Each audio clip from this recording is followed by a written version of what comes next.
right, we were the class of '68. I'm Dan Spillman, Coach Juarez's first year.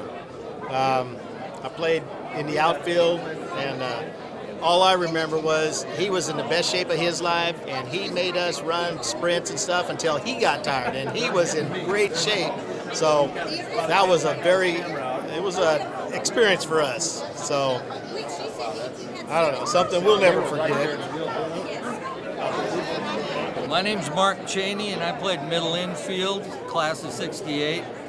And I'd just say that we did a lot of running, but we were in great shape. Coach said that we lost 8 one-run ball games during the season.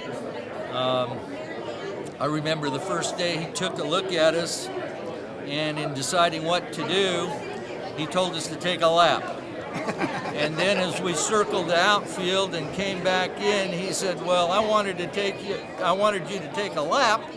And he led us out to Olive, where we took a left to G Street and came back.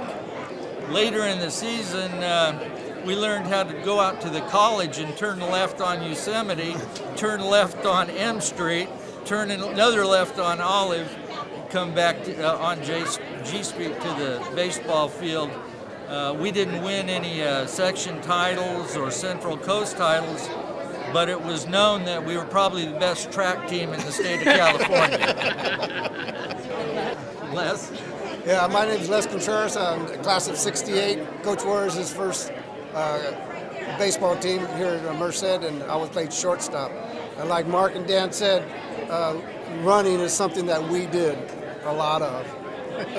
But not only that, is anything Coach would show us to do, he did it himself first. I mean, he was the leader, and by that I mean, if you didn't do it right, he'd show you how to do it, because he was still, like Dan said, in a remarkable shape, and he could just do it. He was a great coach and a great leader, you know. But like Mark said, we did do some running, and his wife Sharon was there to witness it, so she could attest to that fact. So.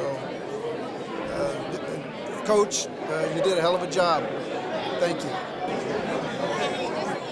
One more thing in regards to running, unbeknownst to Coach Juarez, as we were circling the city, running laps, unbeknownst to him, there was a fellow on campus, Coach Caldwell, and he was the cross-country coach.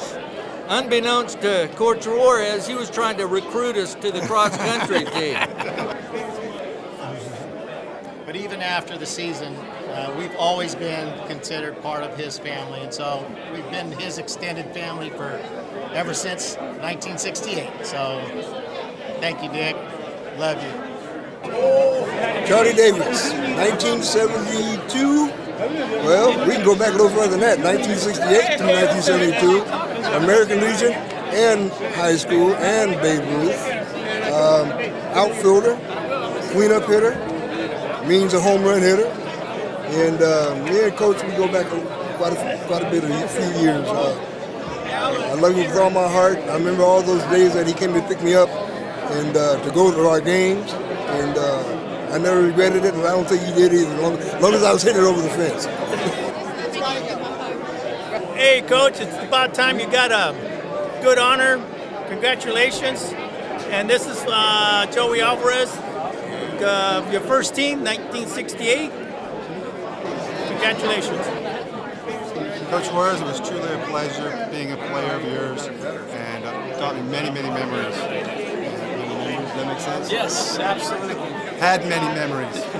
Thanks a lot. And Todd Jardine, class of '86. You were a hell of a coach, hell of a mentor. Memories that'll last forever. Love you.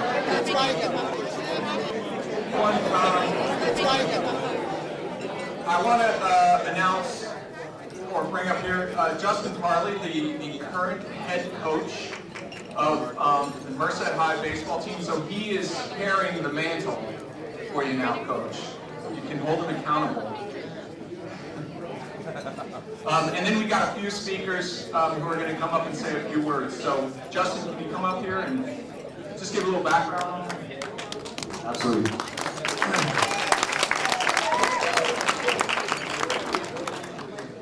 For those of you that don't know this, Mitch Temple graduated from Florida Gulf Coast University.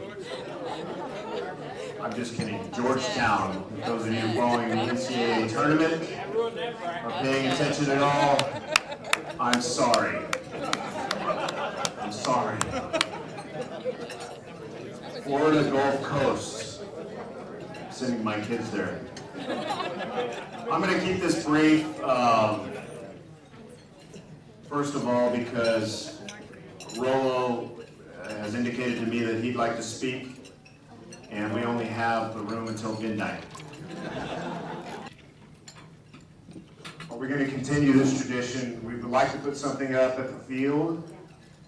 This is a Photoshop mock-up of something we would like to put up somewhere around the baseball field to honor individuals involved in the program over the years. And hopefully I can work with Mr. Ingram, who has been gracious enough to donate an item tonight. I'll keep that a secret, to give something like this. I know he's eating. Don't look at me like that, probably. So hopefully we're going to put this up on the field somewhere for everybody to see. Game day. The opposition walks by, sees this, feels the presence of Merced High School baseball, past and present. That's the idea. So I'm going to give the mic back to Mitch, the Florida Gulf Coast graduate. And I want you all to enjoy this evening. Thank you very much. Justin forgets baseball's a game about who bats last. Lexi, I want you to know that Sharon told me tonight that she never had any fights with her husband except the first year he coached. So, good luck. Hey Coach, we got a great leadoff hitter for you. This guy is pure enthusiasm. There's a lot of ball players in here who are better because of this person. I think he's a great fit because he shares your passion and intensity for the game and your love of the game and for the love of the players that play it with you. So without further ado, a former player of Coach Juarez's, a former coach of a lot of us, we all owe this guy. I love this guy, Coach Scott Hay.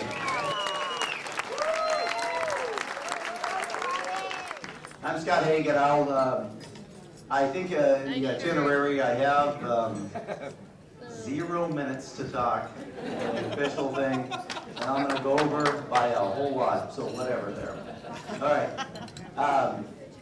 You hear for Coach, my whole purpose here is to flood memories with as many people as I can, and especially you, Coach. And I hope you're feeling the love and respect that this crowd can give you here. As I got to play, I started in '76. I got as a freshman on this team, and as a freshman, there's normally one freshman team. Coach had made sure there was enough guys there that there were 2 teams. There's an A and B freshman team. And I guarantee if there was one team, I wouldn't be there. Okay, and so I'm just appreciative as that is how bad he wanted kids to stay in this program. He had enough coaching. There was Clark and Luffy, I think, were our 2 coaches back then, to give us a chance to play. Going through to, that was in '76, going through to '78 when I was a junior, still, personally, wasn't, very good ball player necessarily. But Coach had, '78, boy, and Bobby will talk about it, but '78 is one of the greatest teams in our section's history. So he'll go on about that later. But in '78, we had enough juniors, he got enough kids to play, and instead of cutting kids, he created teams. He created a team. We had, I think, Robert Nush pitched every game for us. But we had about 9 or 10 of us. We'd go off and we'd play other schools, and just to keep our skills honed and everything. And I thought that was just great, getting to play and getting to hear about this '78 team that was so good and making, doing so well. And a little bit later, and this was coached, I think, by John Montano, and Coach asked John if there's anybody that, you know, can bring up to be a part of the playoffs. And then Rudy Flores and I got a call. We got to be up there and be a part of that 78 run, which was just fantastic. So just something that Coach created extra teams. He created extra means of people to play, just in case. And all that, without that, I wouldn't be here right now either. I remember from 79. I remember being taught how to trick slide. I remember how to slide and jump my foot around here and touch the base kind of thing. I remember that vividly. That was just one day. I don't remember a lot of, you know, just individual days, but that was like, oh, that trick slide was fantastic. That's a great idea, to try to get away and get the call kind of thing. That was wonderful. I remember doing the worst thing ever is doing this run rabbit run thing. Anybody ever a part of that? This is when you get everybody around the base, you had to keep running until somebody catches somebody. That was just, this is horrid, and like, oh my goodness, I wasn't fast. And so running around bases like that, but I know what you're teaching us. We had such a thing that we're supposed, every time you're on the green, you're supposed to hustle. So if you're touching the green, you better be running from place to place. Or you get the hustle drill. Good gosh, the hustle drill. There we go. We're going like, here's the hustle drill. Everybody, right here. Okay, go touch that sign. Go, go, go. You better go fast. We're going to keep going on hustle drill. Our whole team at 79 was like, you don't do this or we're going to have the hustle drill. There we got the hustle drill. Let's go. You know, so, guys, why are we doing it? Good. This is good. This is going to be good for me in the future here. Okay, so we had stations upon stations. Coach had a bazillion stations. One of them had, he finds innovative things. You know, this is fantastic. I think the one with the fan. There's a little fan thing that went at the end of a bat. Do you remember that thing? There's a little, I don't know what that thing was called, a power swing or something, but we had just a station, you know, like a 5-minute station. We're swinging the power swing. It's just a big old fan thing, and that just drug our bat through as we were practicing that. God, where is that today? That was great. That's just still a place at that. That would be great. And I wasn't sure. Is this a balance belt? Did we do that one? Oh, the balance belt. Okay, here, Coach Juarez, he gets a sensei to come out and he teaches us balance. This is just great stuff. And at the end of this, we get you know, this balance belt thing that two people compete with each other. Again, it's one of the greatest things. I don't remember which year that was or whatever, but that was later on. I'm probably jumping ahead, and as I will right now. But that balance belt thing I thought was great. I remember polishing shoes. You all remember that. Anybody that played, your shoes weren't polished, you weren't playing. Does anybody here remember actually Coach's his team that he wanted to beat more than anybody? It was Turlock. Okay, they remember that. Okay. And as I jump ahead, you know, it is what it is. It is, so, as Turlock is it, but we'll finish up in 89. We have some stuff at Turlock there, whatever. Okay. Also had a little adversary, too, in the Easter tournament, right? When, our teams would go down and play, and I know we had the 78 team had a 1-0 victory over Bullard. I know Mike Noakes was another. It was a great one to get when you had the Mike Noakes there. Also in '79, real quick, I actually in all of high school, that '79 is when I actually, in the very last game, actually my senior year, I got a start for Coach. I'm just a ball player. I just loved the game, and it wasn't my time. And Coach gave me a start in the last game, and I ended up getting a couple of hits, and we find out on the bus ride home that we end up, I don't know, Bayer lost or something, but we found out that we made the playoffs, and good gosh, I didn't know if that was, I said, okay, somebody else is still gonna, no, I got to play in the playoffs. I got a couple of 3 hits in the first game, and I was like, oh man, my confidence just boosted when I got that one. I was just being ready for that one start that Coach gave me. That was awesome. And we ended up in the section championship that year. I think we lost on a 3-run homer. I don't know if you remember that. That was one walk-off. We were 2-1 playing Lincoln, and that's not the memory. I mean, I do remember this stuff. It is what it is. All right. Does anybody that played for Coach, you remember all the summer stuff that you did, right? And which teams you played for, all 2 or 3 of them kind of thing? You played for all kinds of teams. You went to tournaments. Some of you remember these Lafayette tournaments we went to and all the fun we had there.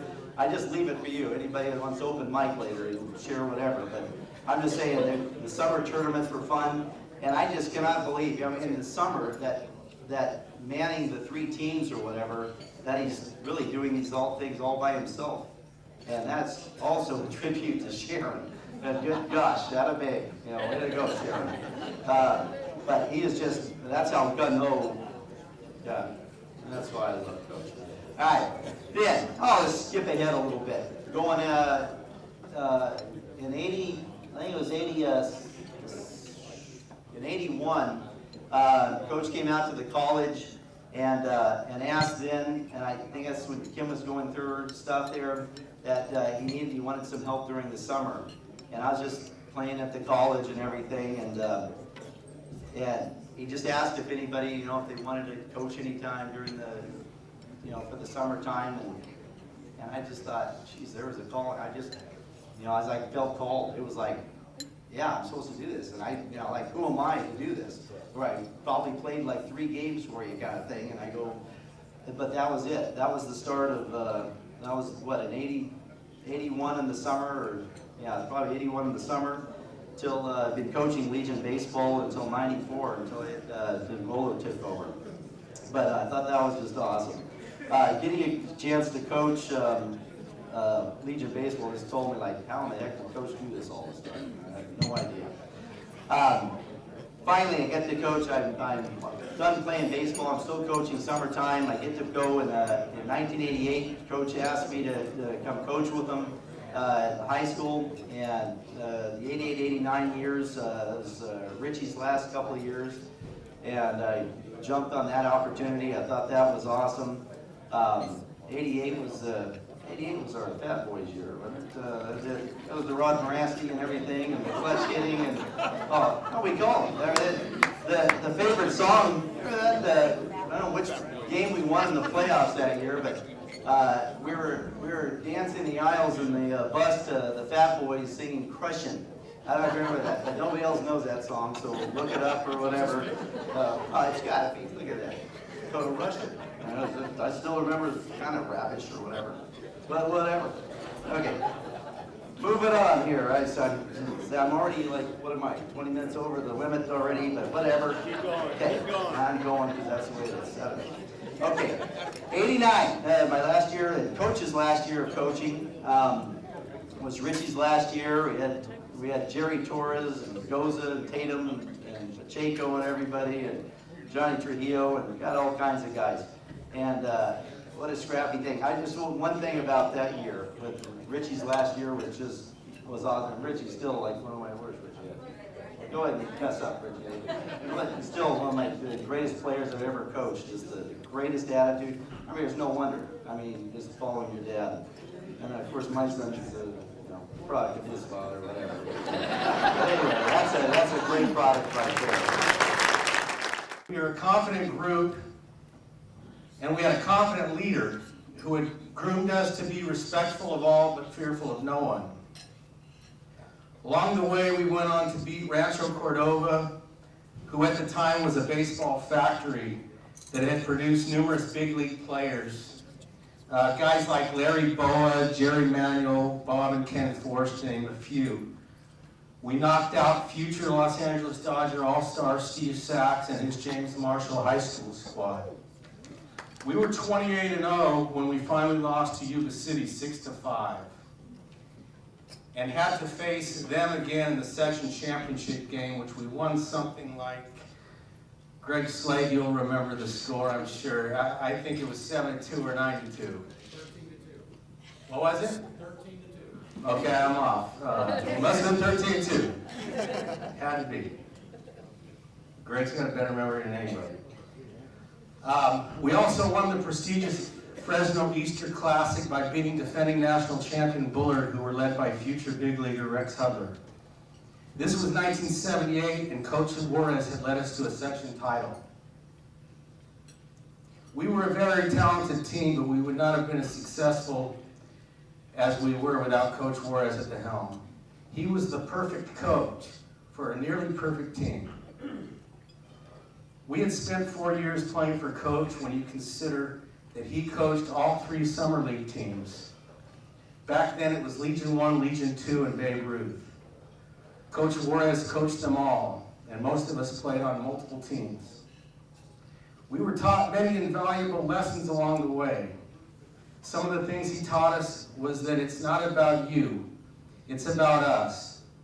There was never any preferential treatment for certain players. Everyone had to practice hard, and play with class by showing respect for the umpires, the opponent, and the game itself. The 20th man on the squad and the team manager were treated the same as anyone else. Our team manager was Nick Rocco, who is here tonight. What Coach did for Nick is a story in itself. Coach gave Nick a ride home every day. It would have been easy for Coach to ask one of us to give Nick a ride, but he did it himself. If you played for Coach, you had to hustle, because there was absolutely no other way to play the game. He would tell us, we may get beat, but we will never get out-hustled. Nobody ever out-hustled a Coach Juarez-led team. You had to polish your cleats and wear black shoelaces, and your hair had to be trimmed, even though this was the 70s. And everybody had long hair back then. With Coach Juarez, it was important to look like a ball player and act like one. You entered the Merced High baseball program as a boy, and because of Coach's tutelage, you left a man. It was all of the little things that Coach stressed that made us better players, but in the big picture, it made us all better people. Growing up, the youngest daughter of Merced High School's baseball coach, coaching was not just a career for my dad. It was a way of life. And by the time I came around, my family was firmly entrenched in that lifestyle. The baseball field was like our second home, and you all were an extended part of our family. And in the Juarez household, Dad, you took on many roles. You were father, husband, friend, king of tap-tap chairback, the ultimate mud fighter, the one who could transform our living room into a football arena or a baseball stadium. You were the champion of home run derby and wiffle ball tournaments. And you were the man who could make a million different silly faces and who loved to tell funny stories and who constantly teased our mom. You've always been an encourager and always there to remind us to focus on the positive. To us kids who had the privilege of calling you Dad, you were and still are our hero. But over the last few months, I began to see a whole new side of you. As we've been going through pictures and newspaper articles, I read things about you like the best athlete to ever romp the fields at Livingston High School, or one of the greatest all-around athletes to come out of the San Joaquin Valley. And I learned about all the records you set and the awards you received, including Northern California Athlete of the Year. Wow. I've tried to imagine what it must have been like for you to have your pick from the 18 different colleges that offered you scholarships for baseball and football, and then to have those plans shattered by a knee injury. But you kept going because you had a goal. And on the very night that the Chicago Cubs were going to sign you to a contract, you re-injured your knee, and those hopes and dreams were again shattered in an instant. The scouts were there at the game. They drove you to the hospital. They heard the news right along with you. Devastating. For many people, that would have been it. Something like that would have broken them, but not for you. Instead, you used that passion or that situation to fuel an even greater passion inside of you. You became coach. And I would bet that if you had it to do all over again, there's nowhere else you would have rather been than right there at Merced High School, in your number 36 uniform, influencing the lives of fine young men. Why didn't we know all of these things about you, though? Why are the majority of us here tonight hearing this for the first time? All these athletic accomplishments. Because these types of accomplishments ought to give someone bragging rights. But that's not who you are. One of the greatest qualities about my dad is that beneath the intense, passionate, and fired up coach that we all know him as, you are a very humble man. You've never given much weight to stats and awards and records. You care more about the content of a person's character. And I recently heard someone say that a career is what you get paid to do. A calling is what you were made to do. Dad, you were made to coach. And you did so with such enthusiasm and passion that we all wanted to be a part of your team. I can remember how I couldn't wait until I was old enough to get to sport the little number 8 jersey that you saw in the pictures up there. My mom homemade the jersey, did the iron-on Merced. And I don't know how old I was exactly when I finally got my chance to put that jersey on. But I definitely remember how huge it felt inside of my heart. Because that was when I got to become the Batgirl. And it was such an honor to be able to sit in the dugout with all the players and to get to be parts of the team circle. And I can still remember how proud I felt sitting next to you on the bus. It was on those bus rides home that you would teach me little lessons about life. And although looking back, I realize it must have been after a win, because we all know that if the Varsity Bears lost the game, the bus ride home was long and silent. Yeah. One particular night, though, you talked to me about always giving 100% and the importance of honoring my commitments. And as the Batgirl, I did my job for about 3 or 4 innings, and then I was ready to go out and play with the kids. But you reminded me about the commitment I had made to you and to the team. And the things you said made me want to do my best, made me want to stay out there for the whole game and finish strong. And then you bribed me with money, and that's always good. Actually, I've learned with my own kids. But it didn't matter to you if we were the bat boy or the ace pitcher. Every person's role on the team was significant. And you taught us to take pride in our team, whether that team be a baseball club, or a company that we work for, or a family unit. From you, I learned to honor my teammates and the importance of representing my team well. You have this amazing ability to believe the best in everyone. You see beyond the surface and look right into our hearts, to see us not as we are, but as God intended us to be. And you help me realize that we all have an ability to accomplish far more than we think that we're capable of. And it was that way with everything. If anyone asked you who you're rooting for in a particular game, the answer was always the underdog. You love to see people succeed beyond what is expected of them. And I know that we're here tonight to honor my dad, but I just want to take a moment to recognize my mom, Sharon, because from the time she was a freshman in high school, Sharon Juarez, or Sharon Nye at the time, was Richard Juarez's #1 fan. And last year, we celebrated their 50th wedding anniversary, and I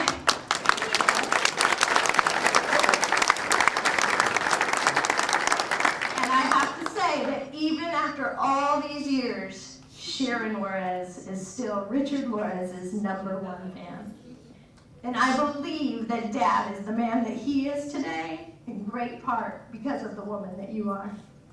You put the needs and desires of your husband and family in front of your own. And I've never heard you speak a negative word about our dad. Not to us, and never in front of us. You are the ultimate encourager.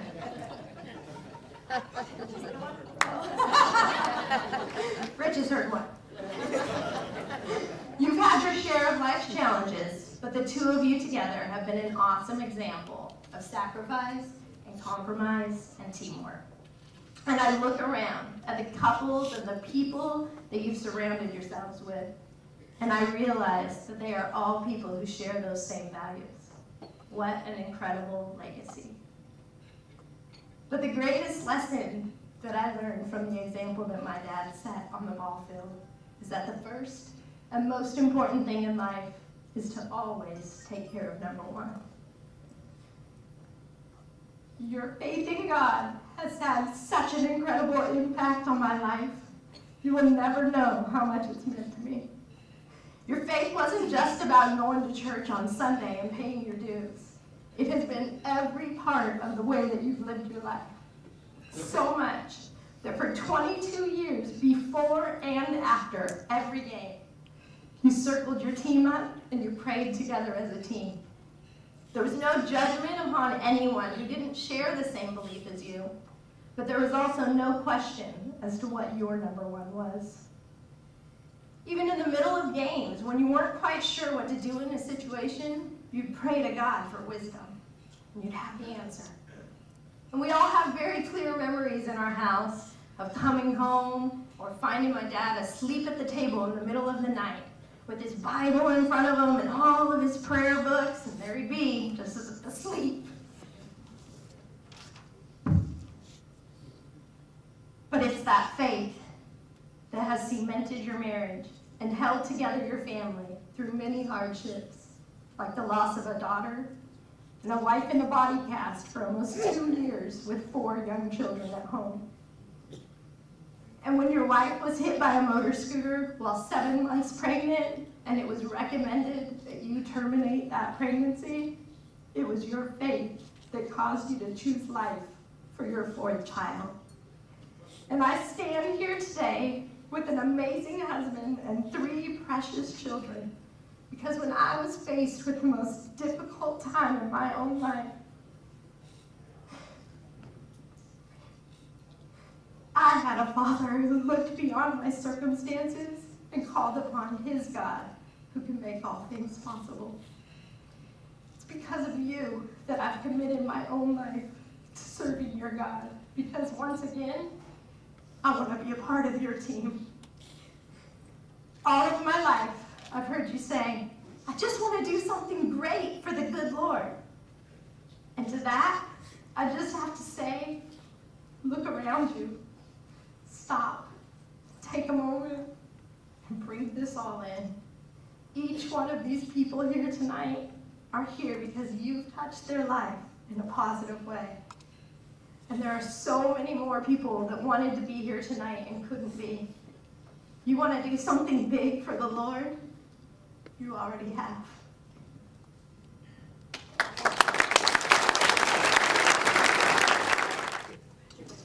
I never knew what to call him. He never told me to call him coach. He never told me to call him dad. In fact, I went my whole playing career never calling him anything, just looking over and he'd go. And I go, well, that's what I'm supposed to do. I think that's it. He'd look and go. And I go, I saw it. I got it. I kind of picked up on that one. First, coach is a teacher. I spent a lot of time with my dad at school, watching him deal with the kids there, and I'm doing it today. I'm following in his footsteps. Little did I know, the time of 8 that I was going to be a teacher, I did. That's what I wanted to do. I wanted to do what Dad did. That's cool. He used to go pick on kids every day, give them a hard time, send them away going, what is he talking about? And I love every minute of it. At school, you never know what's going to happen. I still live by that rule. Come into class and they're expecting this, give them that. Love it. Constant and consistent. You're a constant, consistent teacher all the time. You're always in their eye. They're always looking at you. They're looking for what they're supposed to do. And you give that to them. You've done that my whole life. You've always been there. You've always shown me. Never had to say anything. You just went, I saw that, Dad. I got that one. Next, coach is a parent. At home, it didn't change, people. They come home, Mom would say, pick up the house, he'd run over the corner and go, yeah, too heavy. Not doing it right now. At the ball field, as a parent, he was a parent to all of you. I know that. I saw it my whole entire life. I got to watch each one of you play baseball. Except for the people who were born before 1970. 1970 on, I watched all of you play. I watched you play. Little did you know when I was running my little cars in the dirt, playing in front of you, going, get the hell out of my way. You're in the way all the time. I was watching you. I watched everything you did. Next. Coach is a husband. My mom is absolutely the most tolerant person in the entire world. To go through two of us playing ball and doing me being exactly like him, without a doubt. She's given a lifetime of laughter to Mom. She constantly laughs. She has to. Trust me. She still goes to games. She pushes dads out to go. She pushes dad all the time. Let's go watch a game. Let's go watch a game. It doesn't matter what it is. She goes out and watches the girls play softball. She comes to volleyball games. She just loves sports. They watch football every day. I mean, anytime it's on, they're going to football games. They're watching everything. And they're not just watching it, they're discussing it, which is even weirder.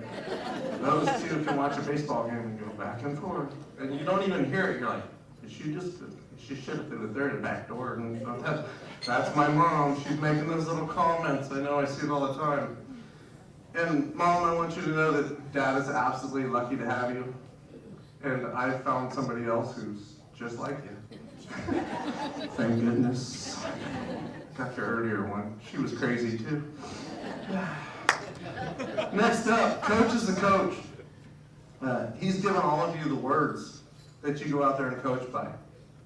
He has the sayings you have, you use them. I know you do, and then you go, oh, that's a coachism. Coach Juarez gave me that. Sayings, you can't get rid of them. They're stuck in your head for life. All the little things that you do, the way that you look at something every time you polish your shoes. You look down, you polish your shoe, you go, Coach taught me that. Not taught me, he made you. Or you did not play. There wasn't a time where I did not think about polishing my shoes. And I remember one time on the bus, frantically, because I forgot, polishing my shoes with anything that I had. Spit, I was spitting on my shoes, grabbing them, going, I hope he doesn't notice, I hope he doesn't notice. So luckily somebody in the back had a thing of shoe polish that I got to clean them up on. It was the first time and the last time that ever happened. Coach is a coach.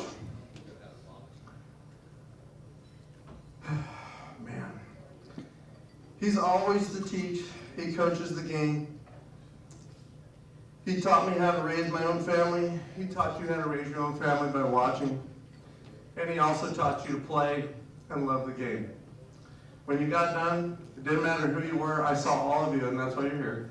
You played, you loved the game, and you still love it. I'm sure all of you are coaching in some aspect. I got a bunch of texts from my sister that was flying through, people talking about what I do or how I coach, or I still coach like that, or here I throw out an orange ball, a black ball, all kinds of those little things, and you're using them because he gave them to you. And trust me, they weren't in a book. He didn't pick them up, he made them up. I'm still trying to do that, but I still use those. It's easier, way easier, and they're still good. Fantastic. And last but not least at all, coach is a dad. As my father, it's not what he said, it's what he didn't say. There hasn't been a time in my life where he hasn't led by example. He never had to say anything, you saw him doing it. If there was something to be done, he led you by example. He pushed you to your limits. He made sure 100% that you were the best that you can be. And if he didn't, he rode your ass until you did. I've learned millions of things from my father, and none of them that I could ever put to words. Because as I move and as I breathe today, I do them. And I catch myself going, oh, damn it, Dad. I'm just like you. And with that, I say thanks, Dad. It's been fantastic. I've loved it. Congratulations on being the first person in the Hall of Fame. That's just awesome.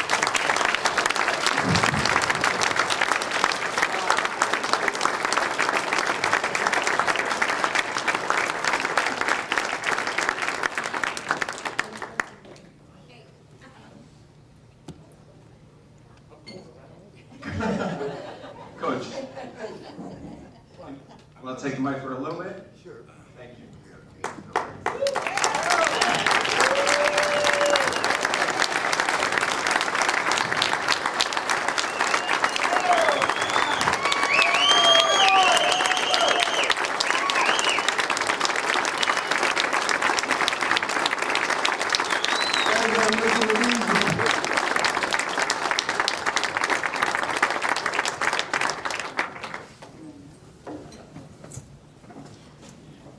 Thank you very much. Now, all I can say is wow. I can say it backwards too. Wow. Wow. It's not the same way. You know, you see a gathering of people like this, and you know, friends, relatives, acquaintances, good acquaintances.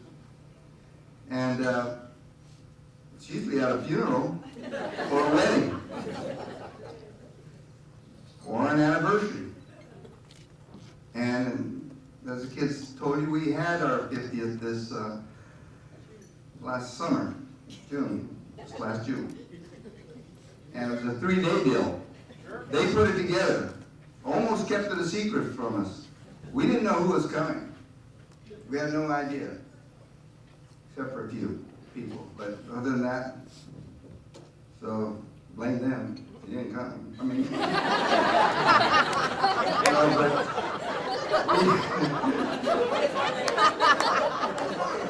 they tried to do their best, and I know that some people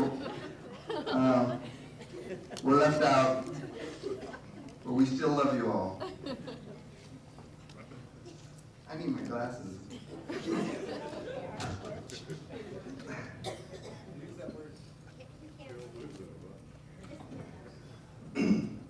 Anyway, like I said,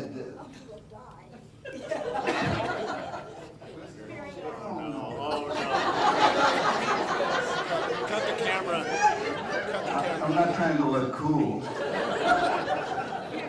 Thank you.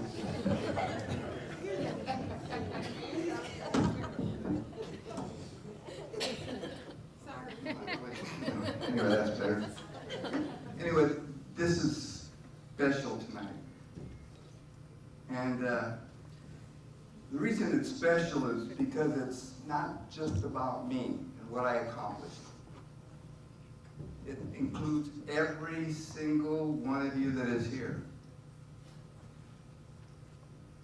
The ball players, their parents, their girlfriends, some of their friends, some of the fans, spectators, my wife, my children, you know, our good friends, our relatives. It includes everybody that had a part in your life. And that's why this award is so much more to me, because I received some other awards when I was playing and participating, and yeah, that's the things that I accomplished, and you know, you get recognized for, but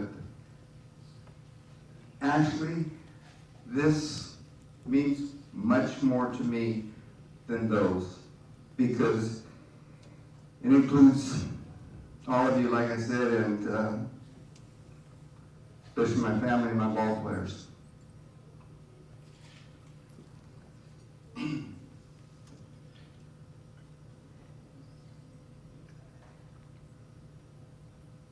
of the special people in my life that, well, actually my assistant coach, that's my wife. And I don't say that lightly, because I feel so blessed to be able to say up here that there's not too many people that are married that complete each other, that just mesh. Everything works beautiful, and always there for you, loves what you do, follows you everywhere in everything that you did, drags your kids along, so they think that, you know, Thanksgiving you eat off of a paper plate. And it's a picnic lunch, not a turkey. It's ball game food. And I can talk with her because she understands the game, football and baseball. And I think Rolo, is Rolo here? Still here? Did he sneak off? You remember that sophomore game we played against? We played in Atwater. I don't know why, maybe because it rained and so forth, but we played against a Modesto team in Atwater, and it was a championship game. And the play was one of those kind of trick plays where the quarterback, which was Rolo Adams, you take the ball and you hand it off to a halfback, and he goes back this way, the quarterback goes back this way. Of course, nobody's supposed to pay attention to the quarterback anymore because he doesn't have the ball. And you come back and then you stop and you pass it across the field to the quarterback. And hopefully you score. Well, my wife, you know, why don't you do this play? I said, that's a play that's been done. And it'll work, and it does work. And I guess we'll try it. We worked on it. That's the play that won us that championship.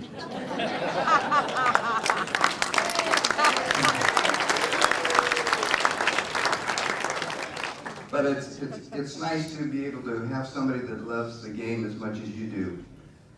You know, coming off of, I don't know, she was pregnant and went to 100 and something ball games, 60 something. All together, and then we come to the summer, and it's right before football season. We got a week and a half or so to maybe do something. I said, Sharon, I said, we got a week and a half. Let's go somewhere. Let's just do something. And I said, what do you want to do? She says, I want to go see a Major League Baseball game. Sharon, let's do something. I want to get away. I mean, she says, no, that's what I want to do. I want to go see a Major League Baseball game. So, does she like the game?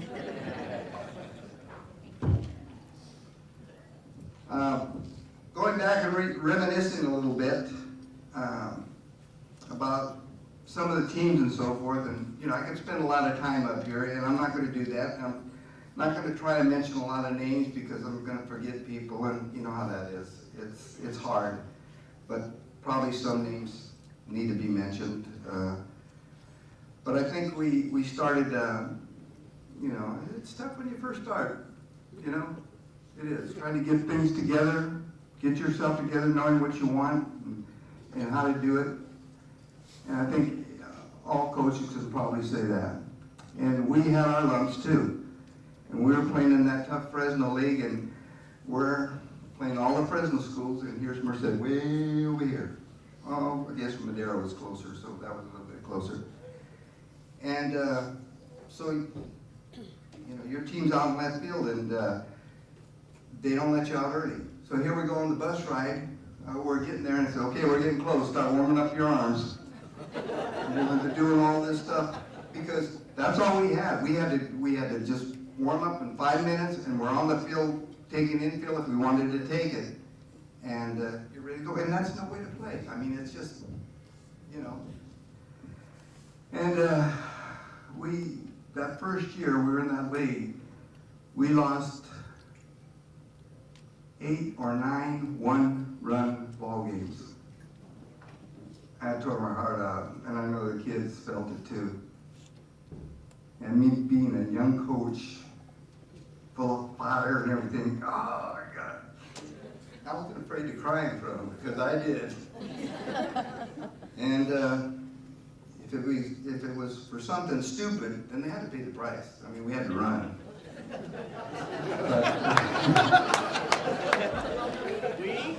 But I think, what? We? Yeah, I ran. I did everything my ball players ever did. Ask them. Well, I should say everything that.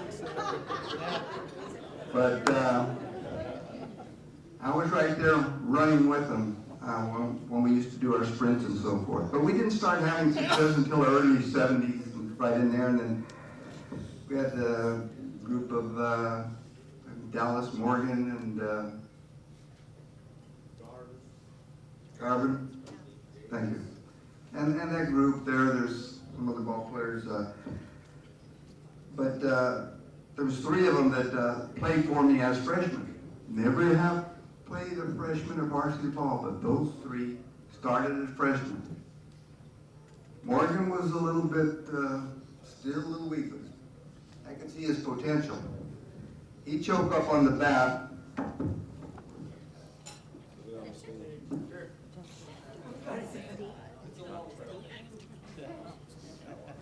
Billy Morgan.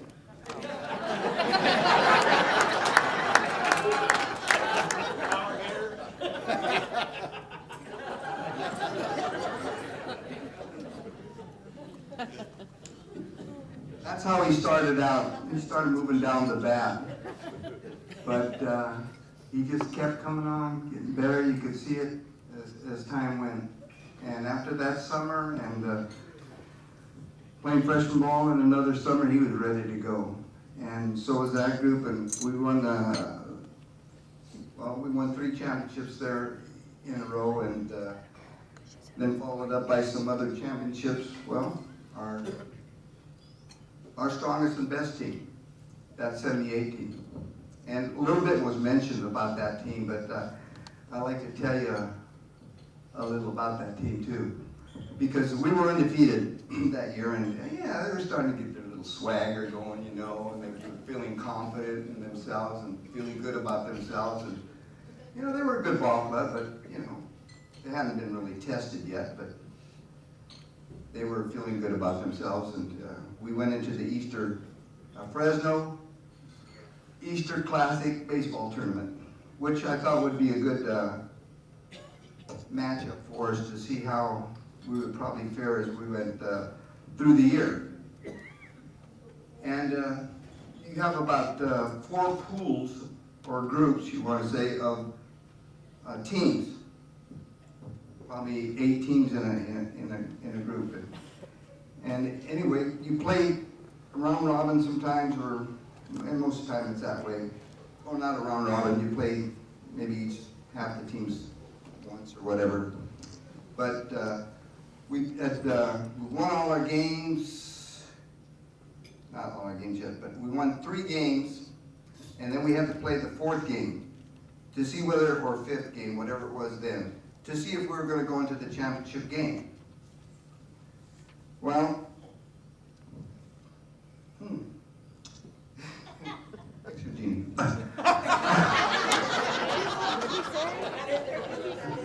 I'm sorry. I think some of the kids used to remember some of these things I just saw. We used to, instead of weightlifting, we did that 1 year. And you know, the kids that didn't like it too much went through the motions, acted like they were busy. But same thing with weightlifting. Some loved it, some didn't. And anyway, getting back to the baseball. So it was an afternoon game, and so we already kind of knew, some of the teams that played earlier, we already kind of knew who was going to be playing in the championship game, more or less. And of course, Bullard, like I said, the big, big team there in Fresno. Me and their coach used to tangle up a little bit and speak some pretty good words at each other. Especially when he looks at my club card and he says, "Hey, you can have your cheesy scorecard." I had a few words for him. That's the way he talks. I'm not exaggerating. So Bullard was there to watch our game because they knew everybody knew we had a good ball club, and so we were playing relay that day. And the way they have it set up, possibly we could have 4 undefeated teams. And the way you chose who went to the championship was kind of a run differential. In other words, you had to beat whatever you beat your opponent by in this game and this other game. If you beat them by more runs than this other team did, their opponents, then you got to go in the championship. So we still had a chance, and we were playing relay that afternoon. The only thing was, we had to beat relay by, it was ungodly. What sticks in my mind was 26 runs.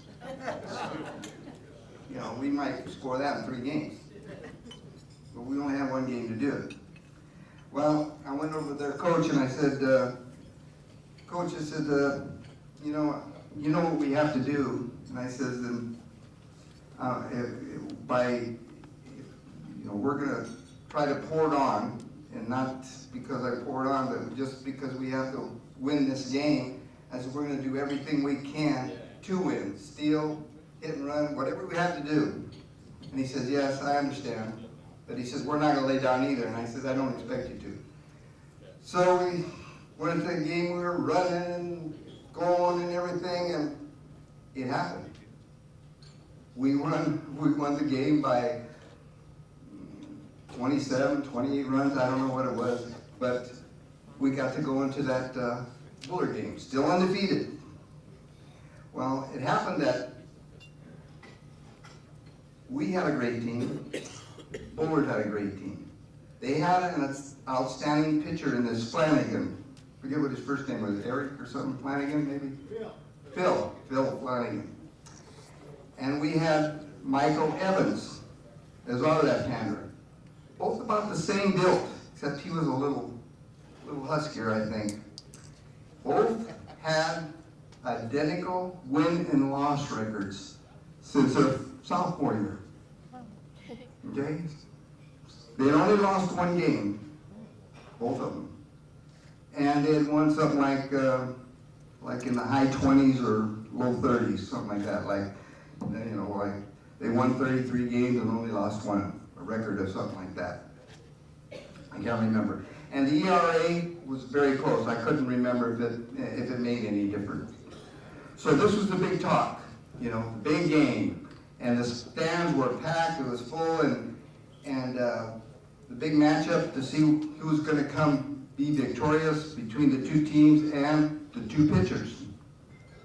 Well, as you heard Bobby Johnson, we won that game. And beat the cheesy little coach, too. If you knew him, you know why I'm kind of making fun of him, because he was a AS.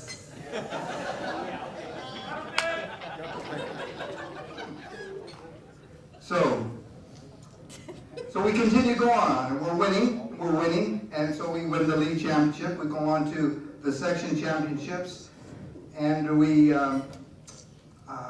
win our first 3 games there, I guess, or 4, whatever it took, and then we're facing, for the championship game, this Yuba City High School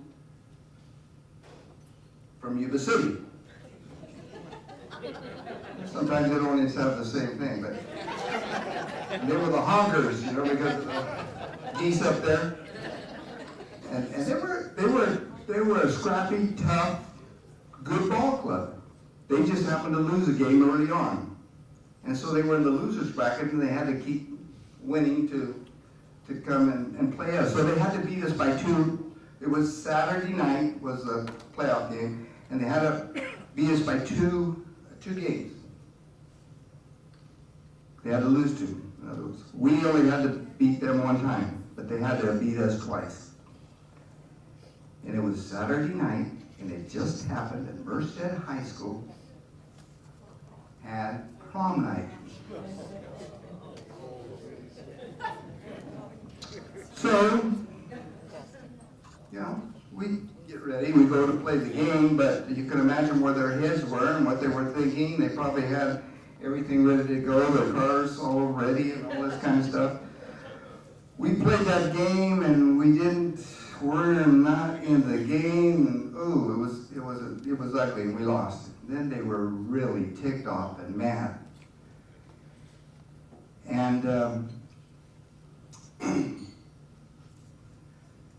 they were so mad. They were all sitting in different places. I mean, nobody was together, and you know, they were mad because their heads weren't in the ball game, and they were thinking of the prom.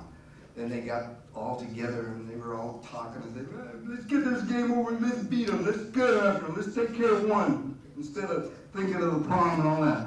And we did. We beat them, and that gave us a 29-1 record. We had 28 straight wins at that time, which I think both those records still stand to this date. And that was what kind of led and some of the challenges that team did have. And we met some and didn't meet some. If you go to one extreme to the other, okay, one of your strongest teams to one of your less successful teams was the last year I coached. And that was the year my son played.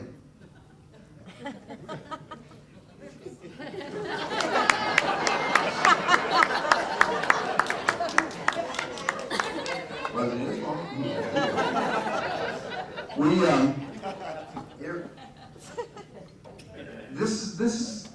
This is how it was. They did not win a game as freshmen. This group. Okay? The team before them, okay, that 88 team, they had won the league. And they were a good ball club. And my son and Jerry Juarez were the only 2 juniors that got to play that year with those seniors. So they didn't win a game as freshmen in their freshman year. They won 2 games in their sophomore year, getting better. That group, other than my son and Jerry Torres, those 2, they rode the bench, didn't play as juniors. And yet, when it came time, their time, they didn't play well in the non-conference games, but when it came to the conference games, they did what they had to do to win the league. If you look at our lineup, the way it went, your weaker hitters are at the bottom, okay? And Sean would admit it, he wasn't a strong hitter. Sean Pacheco was our number 9 hitter, and yet he had the most RBIs during league play. Not for the total season, but just during league play. Our number 8 hitter was like 2nd with RBIs, and it just kind of went that way down the line. And each one of those kids, I could say, I looked at that thing afterwards, and I'm trying to think, how did this group end up winning? You know, doing that. And it's just that each one had a hand in maybe winning a game in a certain way. And it's just how some teams manage to get things done in a different way. But, you know, you just look back and you see your teams, and they had a lot of good players, a lot of good teams along the way. A lot of them played college ball. A lot of kids went on to play some pro ball. And by the way, I'll tell you what one of our ball players said about the difference between pro ball and minor league ball. Money. That's my fellow Rick Williams. And I just have to mention this, that the first time we were working on the double steal, first and thirds, what you call them, he was on the mound, and he had this red baseball cap from Al Nido. And he's a black boy. And very, very talented. He had an arm action, and when he did have to go from here was all wrist. And that ball just zipped. But he was standing on that mound, and he was so scared, he looked like he felt that he was on the wrong side of the tracks or something. That's the way he looked, and that I have that vivid memory of him on the mound, like he was scared, looking around, so forth. Anyway, getting to the end of things here.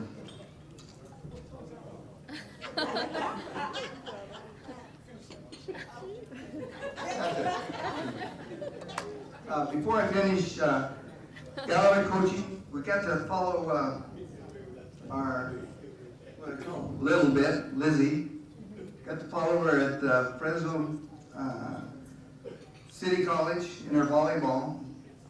And Raylene, Richard's, my son Richard's wife, was playing on that team, and they were also roommates.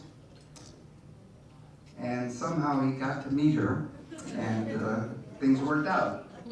So, and we also got to follow our daughter Kathy, and she did a little swimming and diving at the junior college level.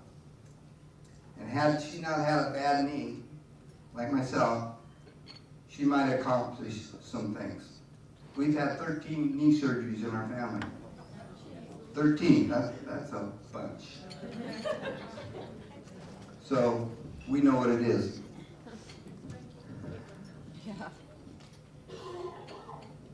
I'd like to thank Justin for putting this event on, and for the family and the memorial that they have set up here and everything. And I know the program is in good hands. And I know he'll do well, because he's that type of person. And I think he has somebody in his corner also that is right there with him. It's very, very important, believe me. And I was passed the baton by Wes Demmer, who was a very good coach. Then I took it and passed it along to Lou Souza, who was a very good coach. And now we're passing it on to Justin, and we expect the success to continue, and it will. And the assistants, like, I don't know who else you have, but I know Ro is helping you. And Ro will play for me, and very talented. Baseball, football, probably could play basketball too. And I had to bench him 3 games. Big play. That's it? That's it? Just 3. Just 3? Don't tell anybody, don't tell the boys. But he tells me now that was probably the best thing that he ever happened to him. It was hard for me, it broke my heart. My wife, when are you going to put him back in? But Ro has taken the Legion program to another level, further than we were able to, but it's continued to get better all the time. And he's won several, I think it's 3 state championships now, and we expect him to bring home the whole thing, the World Series of Junior Legion Baseball. And then, of course, Scotty over at our other school. That's okay. I'm just glad that Merced, the area, brings home people that have played in our area, coaches that have been here at this school. That makes me feel good, and a lot of them, have played under like Lou Souza or myself or some of the other coaches. But I'd just like to thank you all for everything that you did here tonight. It's just, like I said, when I came in here, it was a wow. I look at all this stuff, I know my little daughter, little bit over there, did a lot of organizing, and she did some delegating too. My wife was being delegated, and Kathy was being delegated. Richie's been delegating. Everybody had a hand in all this, and there was a lot of people that came down early to help decorate that I would just like to thank, and I'm not going to mention names and things, but I just really appreciative of this recognition, and you can pat yourselves on the back too, because this is your award also. Thank you.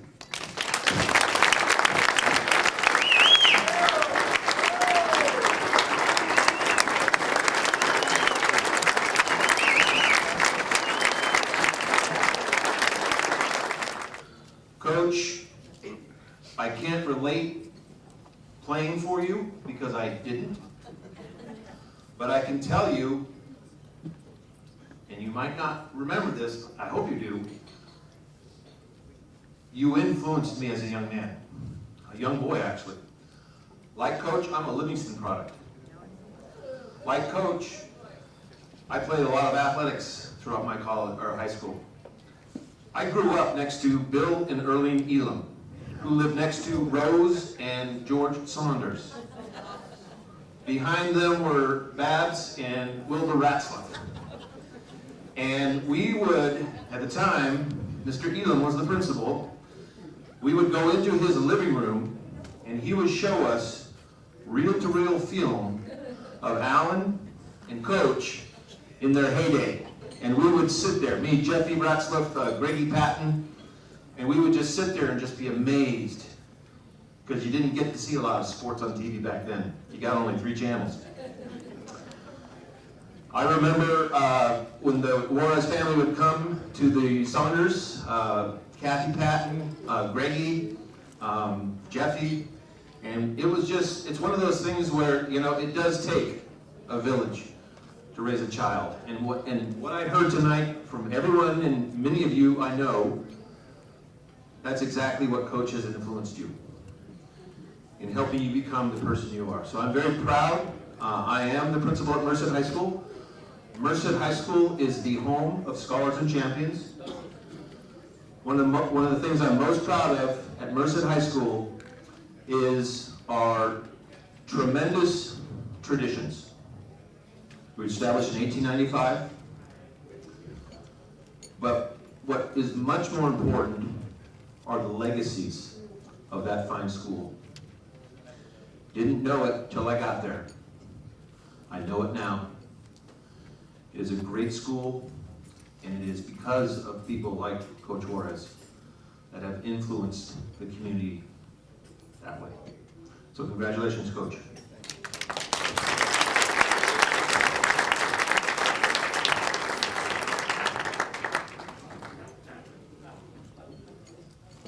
Before they present this, I, in '83, was introduced to Merced Bear Baseball. That's a term that's been floating around, though it hasn't been said.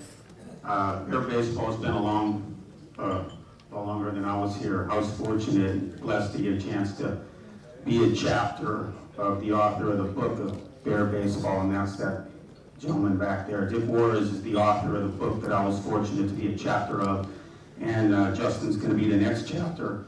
And Bear Baseball is not something you take lightly. I know when I stepped down, it was something that we talked about, and I think sometimes you just say Bear baseball, but Bear baseball originated with this man right here, Dick Juarez. And just one thing that probably one of the highlights of my coaching career was 2002, when we were fortunate to win a section championship. I'm kind of standing on the field, not having a clue what I want to do. When the final out was made, other than hugging my wife, I turned around. I don't know if you remember this, Dick, but you were there and gave me a hug, and it meant so much to me. That was before we got doused with water, too. But I just want to thank you so much for just who you are and for sharing with me what Bear baseball really is.